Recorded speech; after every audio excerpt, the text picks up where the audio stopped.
I woke up to sunlight streaming through heavy damask curtains, my head throbbing as if I'd been hit by a truck. The last thing I remembered was finishing my shift at the coffee shop, collapsing into bed in my tiny apartment, and suddenly I was here, in what appeared to be a bedroom straight out of Architectural Digest. "Miss Eleanor? Are you awake?" A gentle knock accompanied the voice. "Eleanor? Who the hell was Eleanor?" The door creaked open, revealing a middle-aged woman in a housekeeper's uniform. "Miss Eleanor, your breakfast is ready. The family is expecting you to remain in your quarters as per Mr. Blackwood's instructions." It took all my willpower not to scream. According to the flood of memories suddenly assaulting my brain, I was now Eleanor Blackwood, the adopted daughter of the prestigious Blackwood family, one of Boston's oldest and wealthiest dynasties. And apparently Eleanor was currently confined to this suite as punishment for attempting to sabotage her adoptive sister's college admission. Good Lord. What kind of person had I become? "Miss Eleanor?" The housekeeper, Mrs. Collins, my new memory supplied, looked concerned. I cleared my throat. "Thank you, Mrs. Collins. Actually, I think I should stay confined for longer." Her eyebrows shot up. "Longer?" "Yes, perhaps another month." "I clearly need more time to reflect on my actions." I smiled weakly. "Would that be possible?" Mrs. Collins looked utterly bewildered but nodded. "I'll inform Mr. Blackwood of your request." As soon as she left, I collapsed back onto the silk sheets. Holy crap. I was Olivia in 2025, a normal 24-year-old struggling barista 1 minute, and now I was Eleanor Blackwood, spoiled fake heiress extraordinaire. And apparently, I was a complete nightmare of a human being. My new memories revealed that Eleanor had been adopted at age 6 when the Blackwoods discovered their biological daughter Madeline had been switched at birth. Instead of choosing between the girls, they had decided to raise both. Noble in theory, disastrous in execution. Eleanor had grown increasingly jealous of Madeline's natural brilliance and the family's obvious preference for their biological child. "Well, Eleanor," I muttered to myself, "it's time for a personality transplant." Scanning the luxurious prison I found myself in, I discovered that confinement a la Blackwood meant a suite with a bedroom, sitting room, private bathroom, and even a small balcony. The mini fridge was stocked with gourmet meals, there was high-speed Wi-Fi, and the bed felt like sleeping on a cloud. If this is punishment, I chuckled, I'm definitely applying for an extension. The next morning, Alexander Blackwood himself came to see me. My adoptive father was a distinguished-looking man in his late 50s, with salt and pepper hair and the stern expression of someone perpetually disappointed. "Mrs. Collins tells me you've requested extended confinement," he said, studying me as if I might be running a fever. I nodded, attempting to look contrite. I realize now how harmful my actions have been. I thought perhaps more time alone would help me reflect. I paused. "I've been awful to Madeline, haven't I?" Something shifted in Alexander's expression, surprise, certainly, but also a flicker of hope. "Your recent behavior has been concerning," he admitted. "I'd like to apologize to her, if that's allowed," I said quietly. "And to Sebastian, too." Sebastian was my adoptive brother, 3 years older, and, according to my new memories, had been the most affected by Eleanor's jealousy-driven schemes. A childhood toy he treasured, a hand-carved wooden sailboat from his grandfather, had been accidentally broken during one of Eleanor's tantrums. Alexander looked genuinely startled. "That would be welcome, I believe." After he left, I formulated my redemption plan. First step, tangible apologies. For Madeline, I ordered a ceramic mug with physics equations printed on it. My memories indicated she was a physics prodigy. For Sebastian, I found a craftsman online who could repair wooden models. When Sebastian came to my room days later with the restored sailboat, his expression was worth every penny of the exorbitant rush fee. "You fixed it," he said flatly, turning the boat over in his hands. "I tried to," I replied. "The craftsman said the original wood grain couldn't be perfectly matched, but—" "Why?" he interrupted. "Why now, Ellie?" I swallowed hard. "Because I was wrong. And I'm sorry." Sebastian snorted. "Just like that?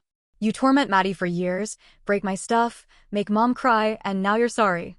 "No, not just like that," I said quietly. I've been a monster, Sebastian. I don't expect you to forgive me overnight. Or ever, really. But I want to try to be better." He studied me for a long moment. "You're different." "I'm trying to be." He stood to leave, but paused at the door. "You know what's weird, Ellie? I actually believe you. Progress, albeit minimal." Madeline was even more skeptical when she received the physics mug. "Is this supposed to be a joke?" she asked, her delicate features hardened with suspicion. "Because if you've somehow sabotaged this mug to spill on me or something equally juvenile." "It's just a mug," I assured her. with Schrödinger's equation and Maxwell's equations. And well, you understand them better than I do. Her eyes narrowed. Since when do you know anything about physics? I don't. But I know you love it. She left without another word, but she took the mug with her. My absolute favorite moment came during an awkward family dinner I was finally permitted to attend. Sebastian was deliberately baiting me, testing my new persona. So, baby sister, he drawled, still throwing tantrums like the giant infant you are? I batted my eyelashes at him. Absolutely. In fact, I demand you feed me right now. I'm simply incapable of using utensils with my tiny baby hands. I opened my mouth expectantly like a baby bird. Sebastian, caught off guard, actually laughed before catching himself. You're ridiculous, he muttered, but reluctantly scooped up some mashed potatoes and held the spoon toward me. I took a bite and immediately made a face. Your spoon-feeding technique lacks finesse, dear brother. No wonder you're still single. Even Alexander cracked a smile at that. After 2 months of my redemption campaign, the family invited me on their annual hiking trip to the Berkshires, a tradition I'd apparently ruined the previous year by pushing Madeline into poison ivy, accidentally. The trail was steep, and my utterly unfit body, apparently Eleanor had never exercised a day in her life, was screaming in protest. Halfway up, I melodramatically collapsed onto a rock. I can't, I gasped. Leave me here to die. Tell my story. Sebastian rolled his eyes. Get up, drama queen. Can't. My body has deflated like a sad balloon. Ellie, Victoria Blackwood, my adoptive mother, called from ahead. We're almost at the summit. That's what they told the climbers on Everest too, I moaned. Right before disaster struck. Sebastian laughed despite himself and extended a hand. Come on, you pathetic lump. I grudgingly took his hand, but as I stood, a wave of dizziness hit me, genuine this time, not theatrical. I stumbled, lost my footing, and before I knew what was happening, I was tumbling down the rocky slope. The last thing I heard was Sebastian shouting my name. I woke up to the sterile scent of antiseptic and the rhythmic beeping of monitors. My head felt like it had been split open, and when I tried to move, pain shot through my right arm. She's awake, a deep, unfamiliar voice announced. I blinked groggily and found myself looking into the most striking pair of gray eyes I'd ever seen. They belonged to a man perhaps in his early 30s, with aristocratic features and an expression of clinical interest. Am I dead? I croaked, because I think I see an angel.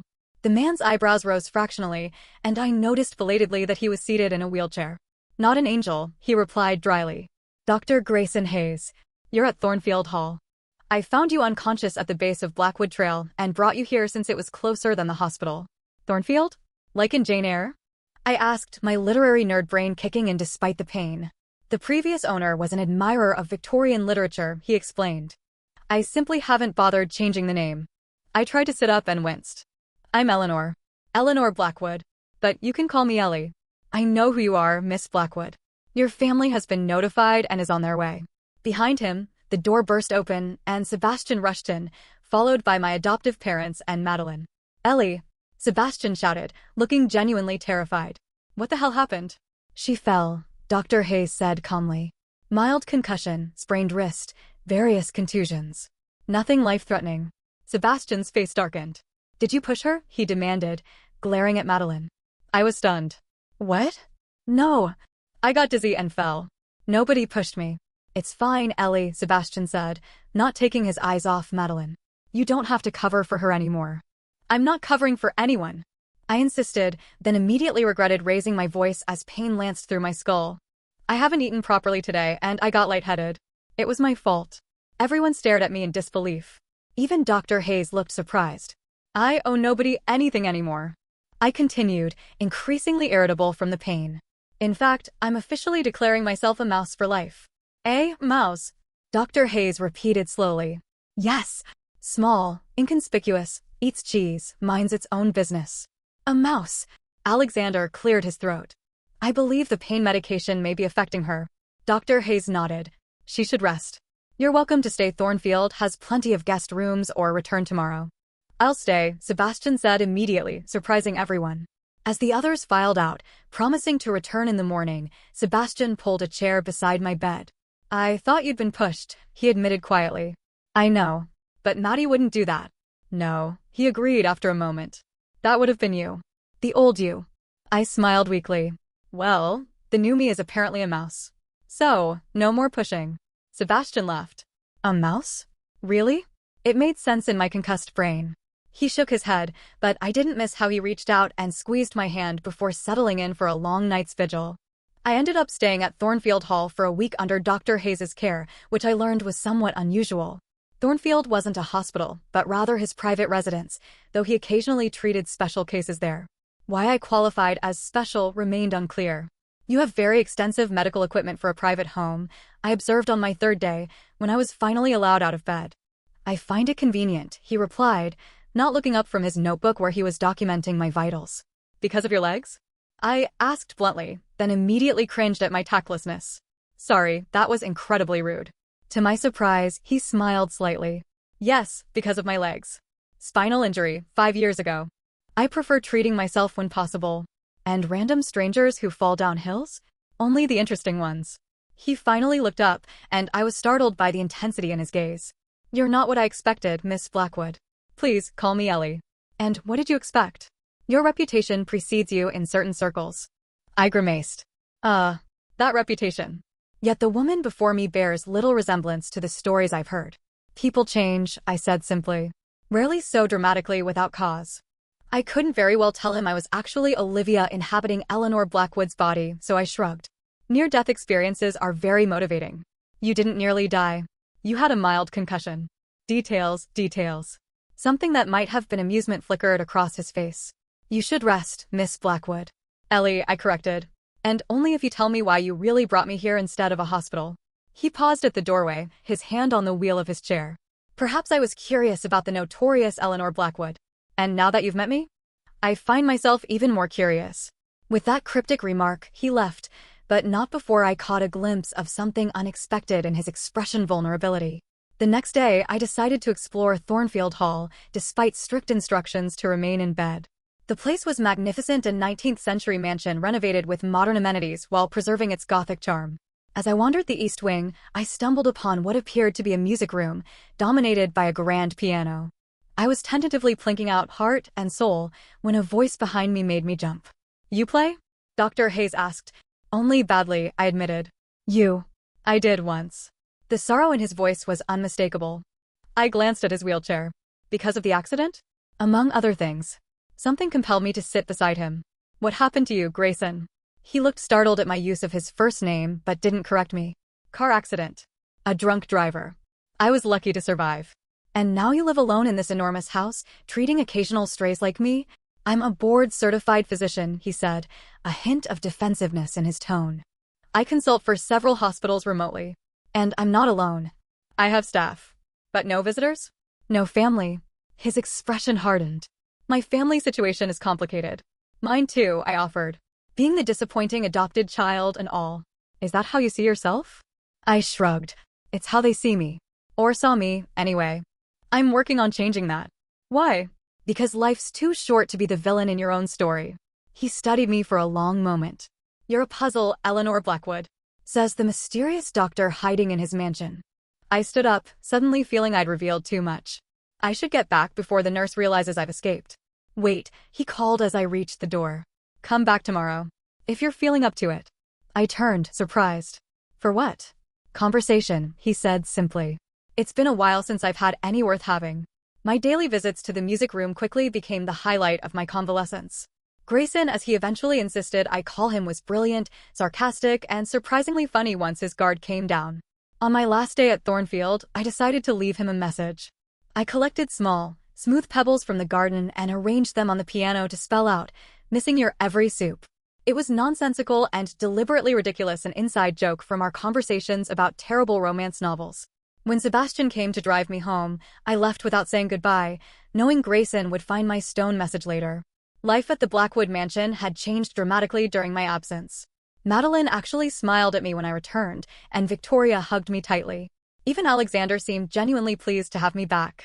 You gave us quite a scare, he said, awkwardly patting my shoulder. Sorry about that, I replied. I promise all future near-death experiences will be scheduled in advance. He actually chuckled. Your sense of humor is new. Just one of my many charming qualities, previously hidden under layers of spite and jealousy. To my shock, Alexander's eyes grew misty. I feel I owe you an apology, Eleanor. You? For what? For failing you. When we adopted you, we promised to love you as our own. But perhaps we didn't show that love equally. I swallowed hard. I wasn't exactly making it easy. Even so, he cleared his throat. Your transformation these past months has made me realize how much I missed, how much we all missed by focusing on your flaws rather than your potential. The conversation left me shaken. Not just because of Alexander's unexpected vulnerability, but because I was beginning to care deeply about these people who weren't really mine to care about. A week after my return, I received a package with no return address. Inside was a single pebble with a note that read simply, "Missing your every soup too." I couldn't stop smiling for days. 2 weeks later, a torrential rainstorm hit Boston. I was out walking Madeline's newly adopted rescue dog, a peace offering from me that had unexpectedly become my responsibility when the skies opened up. Drenched and disoriented, I found myself near Thornfield Hall and made an impulsive decision. "Come on, Quantum," I told the dog. "Let's find shelter." Thornfield's grounds were extensive, and as the rain intensified, I spotted a white stone tower at the edge of the property. Racing toward it, I slipped in the mud, tumbled down a small incline, and landed at the tower's door with Quantum barking frantically beside me. "Perfect," I muttered, wiping mud from my face. "Absolutely perfect." The door was unlocked, and I stumbled inside. The tower was a single circular room with a winding staircase leading to an upper level. It appeared to be some sort of study or library, with bookshelves lining the walls and a comfortable-looking window seat overlooking the grounds. "Hello?" I called, but only silence answered. Quantum and I settled in to wait out the storm. I found a small blanket draped over a chair and wrapped it around my shoulders, inhaling a familiar scent, Grayson's cologne. An hour passed, and the storm showed no signs of abating. I dozed off on the window seat, only to be startled awake by the tower door bursting open. Grayson sat there in his wheelchair, soaked to the skin, his expression a mix of worry and relief when he saw me. "Eleanor," he breathed.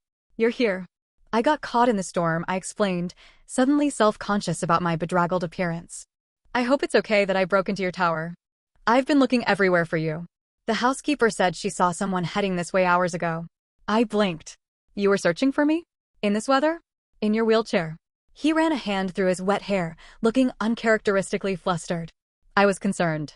Something warm unfurled in my chest. Thank you." He wheeled closer, studying me. "You're injured." I glanced down and noticed my arm was bleeding from a scrape I hadn't felt in my adrenaline rush. "It's nothing. Let me see." His doctor mode engaged as he examined the wound. "Superficial, but it should be cleaned." As he tended to my arm with supplies from a first aid kit he'd somehow brought with him, I found myself studying his face, the strong line of his jaw, the slight furrow between his brows as he concentrated, the long eyelashes that any woman would envy. "Why this tower?"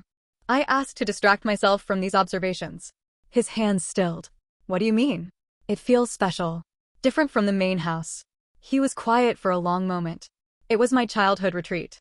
Before the accident, I used to come here to read, to think, to escape." "From what?" "Family expectations. My father's disappointment. The burden of being the Hayes heir." I smiled sadly. "We have that in common then. Disappointing our families." "Not anymore, from what I hear. Sebastian speaks very highly of your transformation." "You've been talking to Sebastian about me?" A slight flush colored his cheeks. "He consults with me occasionally on medical matters." "Your name may have come up." I teased. "So you've been checking up on me. Professional interest in a former patient." "Of course." I grinned. "Nothing at all to do with my charming personality or stone messages." The corner of his mouth twitched. "Perhaps a combination of factors." The intimacy of the moment, rain pattering on the roof, the small space bringing us physically closer than we'd ever been, the vulnerability in his eyes made me reckless. "I've missed you," I admitted softly. His expression shifted, surprise giving way to something warmer. "I've missed you too, Eleanor. More than is probably appropriate." "Appropriate is overrated."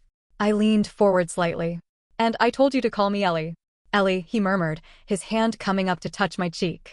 The door burst open again, shattering the moment. "Dr. Hayes. Miss Blackwood's family has been calling. They're worried sick about The housekeeper stopped short, taking in the scene before her. I jumped back, nearly falling off the window seat. "Mrs. Richards." We were. "I found Miss Blackwood taking shelter from the storm," Grayson explained smoothly. "Please inform the Blackwoods that she's safe, and I'll have my driver take her home once the weather clears." "Of course, Dr. Hayes." Mrs. Richards retreated, but not before I caught the knowing smile on her face. After she left, an awkward silence fell between us. "I should probably call Sebastian myself," I said finally. "He tends to catastrophize." "Of course," Grayson agreed. Too quickly. Use my phone. I'll give you some privacy. But as he turned his wheelchair toward the door, I couldn't help feeling that something important had just slipped through my fingers. The next few weeks were a whirlwind. My relationship with the Blackwoods continued to improve. Madeline and I actually started having sister nights with terrible movies and wine. Sebastian, though still sarcastic, had become genuinely protective. And Victoria had begun including me in her charity committees, proudly introducing me as her daughter without the usual qualifiers. I hadn't seen Grayson since the tower incident, though not for lack of trying. Every time I called Thornfield, I was told he was unavailable or away on business. I'd even driven by once, only to be politely turned away by Mrs. Richards, who informed me the doctor was indisposed. He's avoiding me, I complained to Sebastian over breakfast. And I don't know why. Sebastian stirred his coffee thoughtfully. Have you considered that maybe he's not the right person for you? He's significantly older, reclusive, and what? In a wheelchair? I challenged. Because if that's what you're implying. I'm implying nothing about his disability, Sebastian interrupted firmly. I'm concerned about his emotional availability. Hayes has been through a lot, Ellie. More than you know.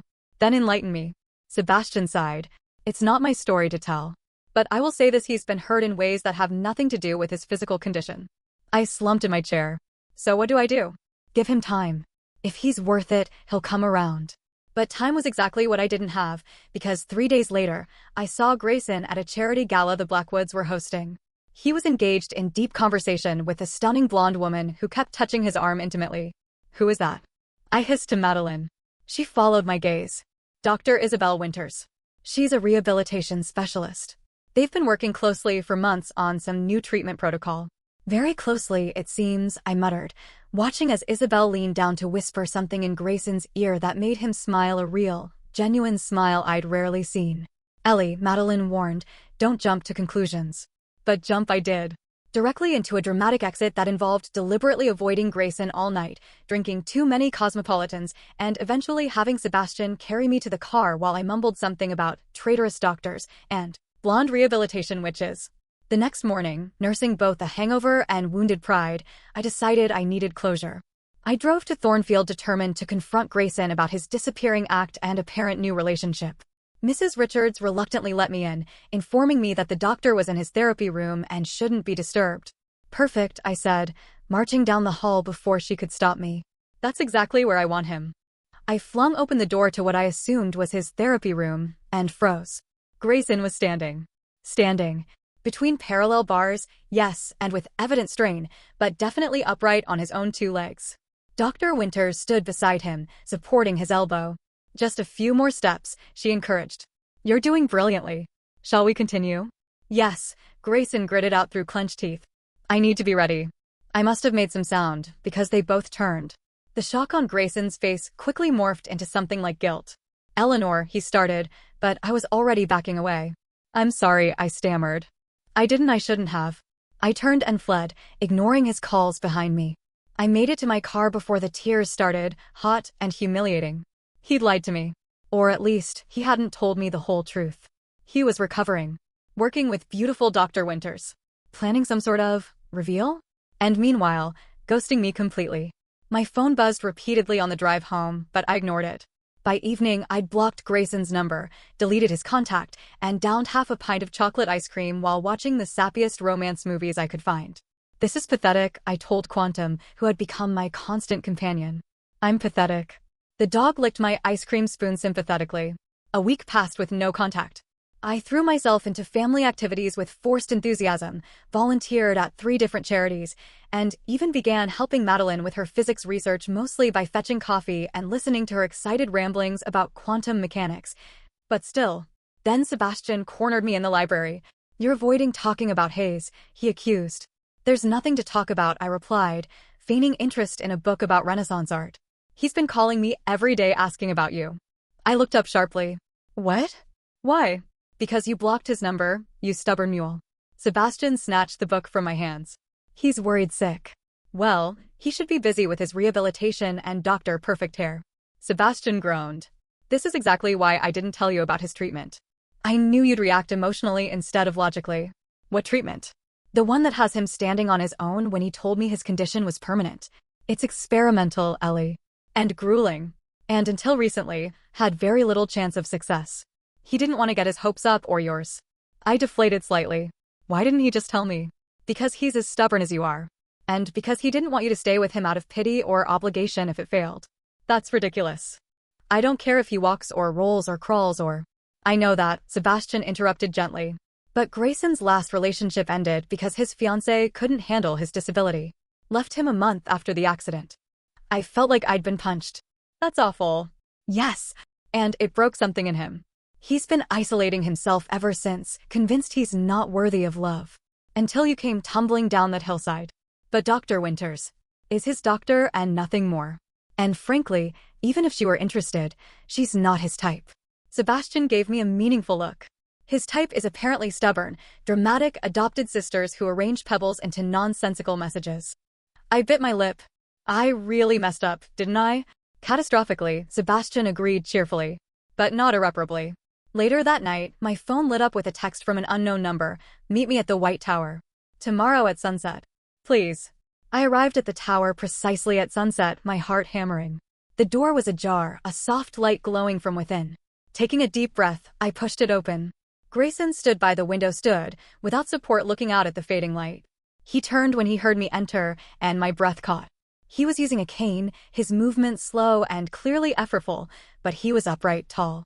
You came, he said, relief evident in his voice. I almost didn't, I admitted. I thought you didn't want to see me anymore. Nothing could be further from the truth. He took a careful step toward me. I've been working toward this moment for months. Since the day you first came to Thornfield. I don't understand. He gestured to his legs, to the cane. This. I wanted to be able to walk to you. To meet you as an equal. Grayson, I said softly, you are always my equal. Wheelchair or not. I know that now. Another careful step. But I needed to believe it myself. My pride, my fear kept me from letting you see me struggle. From letting you see me vulnerable. I thought you were seeing Dr. Winters romantically, I confessed. He actually laughed at that. Isabel? God, no. She's brilliant and terrifying and completely devoted to her wife. I felt my cheeks heat. Oh! Besides, he continued, taking another step closer, I've been rather preoccupied with thoughts of someone else. Anyone I know? I asked, my heart racing. I think you might, he replied, now close enough that I could see the flecks of silver in his gray eyes. She's impossibly stubborn, occasionally dramatic, and has transformed my quiet, orderly life into something unpredictable and wonderful. I swallowed hard. She sounds exhausting. Utterly. His smile was tender. And I've been missing her to the point of distraction. I'm sorry I ran away, I whispered. And for blocking your number. I'm sorry I didn't trust you with the truth. He reached out, his fingertips brushing my cheek. But I'm hoping we can start over. I'd like that. Grayson took a final step, closing the distance between us. The kiss, when it came, felt like coming home, like I'd been waiting for it not just since I'd become Eleanor Blackwood, but for my entire existence. When we finally broke apart, Grayson rested his forehead against mine. I need to tell you something else. Something I remembered when you first stayed here. What is it? This tower. Do you know why it felt familiar to you? I shook my head. Because you've been here before. When you were 6 years old, before the Blackwoods adopted you. I stared at him in confusion. That's impossible. Not impossible. He led me to the window seat, both of us sitting down as he continued. My family and the Blackwoods have been connected for generations. When Alexander and Victoria first learned about the baby switch about you and Madeline, they consulted my father for legal advice. Okay, but they brought both of you girls here to Thornfield while they sorted out the paperwork. You stayed for nearly a month. His eyes softened with the memory. I was 15, home from boarding school for the summer. You followed me everywhere, this tiny, solemn child who never smiled. Until I brought you here to the tower. A flash of memory, sunlight streaming through stained glass, a tall boy showing me how to make shadow puppets on the wall. We made a promise, I whispered, the memory surfacing from somewhere deep. You promised we'd be friends forever. Grayson nodded, his eyes bright. You remember. Not everything, but pieces. I frowned, trying to make sense of it. But if we met as children, why didn't you say something when I came here after the fall? Because I wasn't certain at first. It had been so many years, and you were so different from the reports I'd heard about Eleanor Blackwood. But the more time we spent together, the more glimpses I caught of that little girl I'd known, in your laugh, in your curiosity, in the way you look at the world. I sat back, overwhelmed. So when Sebastian said you've been through more than I know, He meant the accident, yes, but also this connection to your family. To you. Grayson took my hand. And I can believe that something has changed when you come back here after more than a decade. Not just friend. My heart skipped. I'm ambushing you in your tower after a dramatic misunderstanding. Which is perfectly fitting, given your penchant for dramatic entrances. His smile was tender. From tumbling down hillsides to showing up soaked from rainstorms. I laughed, tears threatening to spill. We've come full circle, haven't we? Back to this tower where we first met. Indeed we have. He squeezed my hand. And I find myself wanting to make another promise to you, Eleanor Blackwood. One I intend to keep for much longer than 20 years. I'm listening, I whispered. I promise to love you your stubbornness, your dramatic tendencies, your unexpected kindness for as long as you'll let me. Whether I'm in this chair, he gestured to the wheelchair position nearby, or standing beside you. I couldn't hold back the tears then. That's a pretty serious promise. I'm a serious man. His tone was light, but his eyes were solemn. What do you say, Ellie? Will you accept an imperfect man with a complicated medical history and a large, drafty house? Only if you'll accept a reformed mean girl. His laugh was everything I never knew I needed. Deal. 1 year later, I stood in the garden of Thornfield Hall, watching as guests mingled on the sprawling lawn. My engagement party, a concept still somewhat surreal to me, was in full swing. There you are, Sebastian said, appearing beside me with 2 champagne flutes. Hiding from your own celebration? Just taking it all in. I accepted the champagne gratefully. It's a lot to process. Sebastian followed my gaze to where Grayson stood talking with Alexander, his cane barely noticeable now after months of intensive therapy. You know, Sebastian said thoughtfully, when you first started changing, I was convinced it was an elaborate scheme. The ultimate long con. I laughed.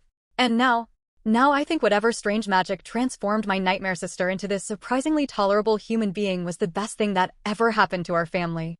He clinked his glass against mine. Though I'll deny saying that if you tell anyone. Your secret's safe with me, big brother. Madeline joined us, resplendent in a midnight blue dress that matched the physics-themed cufflinks I'd given her for her birthday. What are we whispering about? Sebastian was just admitting he doesn't hate me anymore, I teased. High praise indeed, Madeline said dryly. Though I must concur. You're much more bearable these days. Such warmth from my family, I clutched my heart dramatically. I'm overwhelmed. Their synchronized eye rolls made me laugh. Across the garden, Victoria was showing off photos on her phone to anyone who would look most likely the ones from our recent family vacation, where for the first time, I truly felt like a Blackwood rather than an imposter. Your fiancé is looking for you, Madeline noted, nodding toward Grayson, who was indeed scanning the crowd with a slight furrow between his brows. Duty calls. I handed my half-finished champagne to Sebastian. Try not to miss me too much. As I made my way through the crowd, accepting congratulations and well wishes, I marveled at how drastically my life had changed since that fateful morning when I'd awakened as Eleanor Blackwood. What had begun as a bizarre cosmic accident had transformed into the greatest gift I could have imagined. And as he bent to kiss me properly, surrounded by the family I'd never expected to love and the life I'd never imagined possible, I knew without a doubt that sometimes the greatest victories come not from fighting harder, but from learning when to simply lie flat and let life carry you to exactly where you're meant to be. The end.